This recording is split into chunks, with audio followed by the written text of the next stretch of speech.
Did you have any major issues at Bud's?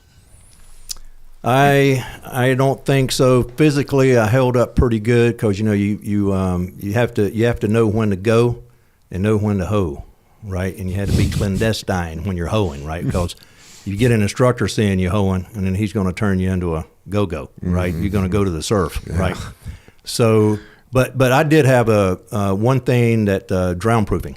I know you remember drown proofing. I got rolled back on that. Okay. And it was a nightmare, right? They tie your feet together, they tie your hands behind your back, and then they introduce you to the pool, which was about, 20 feet deep on that deep end? Maybe. I think it's 15 feet, 9 feet, and 4 feet. Yeah. So there's no standing on your toesies. Might as well be 100, though. I get ready to say, it might as well be the abyss, right?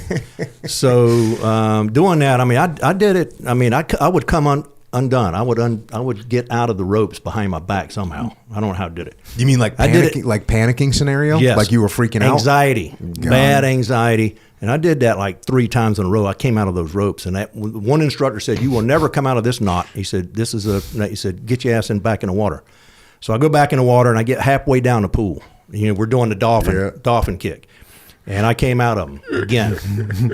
And go full Incredible Hulk. So panic mode. So after drinking, felt like half of the swimming pool. I got out and they rolled me back, right? So here I am now. I'm sitting in a barracks across the street on the amphib side, waiting to get classed up with Class 152, right? So, and you're talking about you're thinking about, hey, I want to be a Navy SEAL. Now it's all about, it's all in you question. got to be comfortable in the water, and drown proofing is one of those evolutions that has been proven to. It seems like torture, but it's not torture. It's just to get you to relax in the water and trust yourself with filling up your lungs being that buoy for you and doing that dolphin kick. Because you did it. And I think there were 2 or 3 of us that failed. I think I was the only one that actually got rolled. But that whole time, that 6 weeks I was waiting on Class 152, I would go over on the weekends and I'd tie myself up and I'd jump in the pool. Well, when I was doing this, there was this older gentleman working at the pool at the time, retired SEAL, and he goes, "Hey, Underdown, you can't do that. You're going to get me fired." And I go, "Hey, Charlie, I go, I got to do it."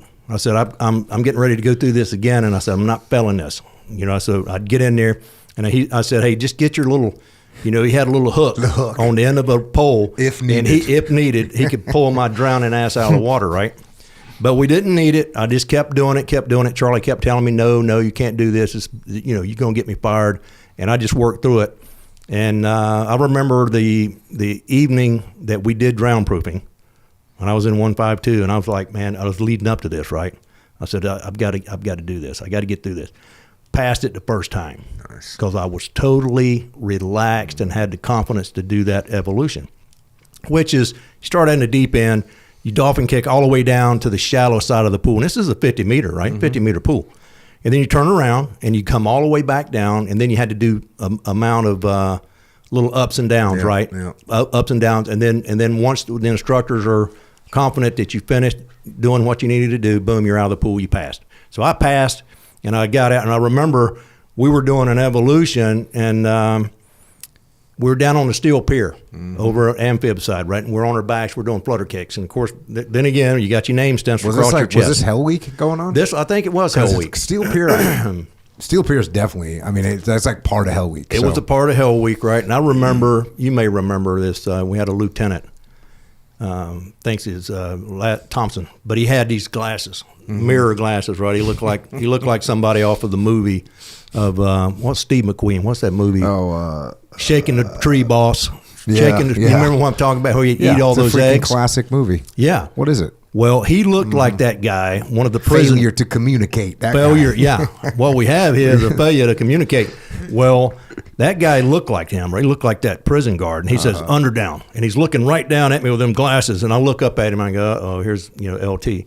He says, "Get up." So I stand up, and he goes, "Come up here." He says, "Put the blanket on." I go, "I don't need a blanket." He said, "Here, have some hot chocolate." I said, "I don't need any hot chocolate."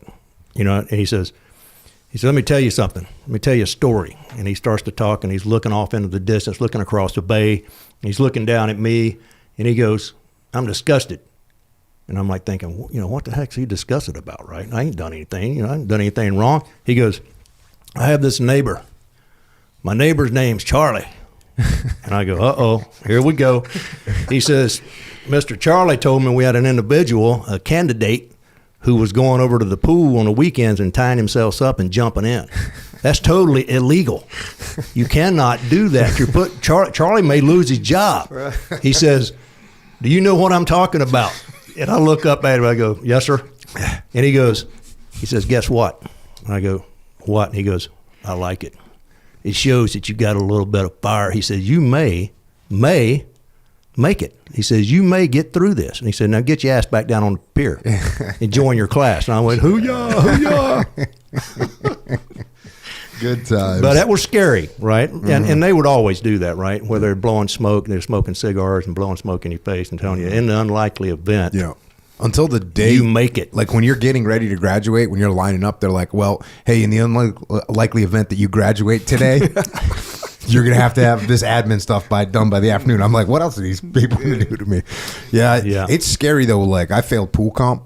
And when I failed pool comp, like all of a sudden, because you're on track, you think you're going to make it, you know? You get fail derailed. pool comp, and it's like, oh, my entire life, everything that I want in my life is like at jeopardy. It's a nightmare.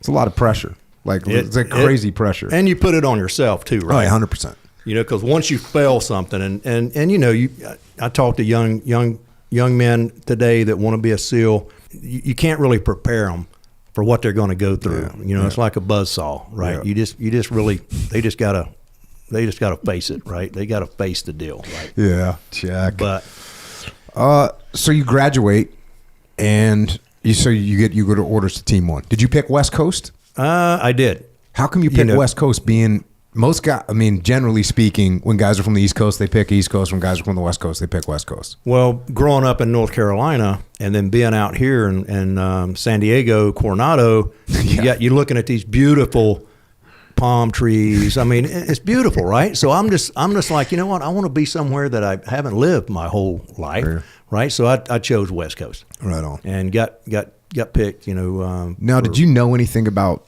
like Team 1? Did you know the reputation or anything like that? You just No, I just knew they were one of the originals, right? Yeah. Them and SEAL Team 2 were OGs, right? As far as SEAL Team 1, SEAL Team 2, I think SEAL Team 2 may have got commissioned before. I guess it's real close. East Coast time or something like that. Yeah, East Coast, West Coast. But yeah, I mean, walking across the quarterdeck, I had no idea that SEAL Team 1 they were very strict. Yeah. We used to call it Stalag Team 1. Stalag, yeah. And there was one other good name for it.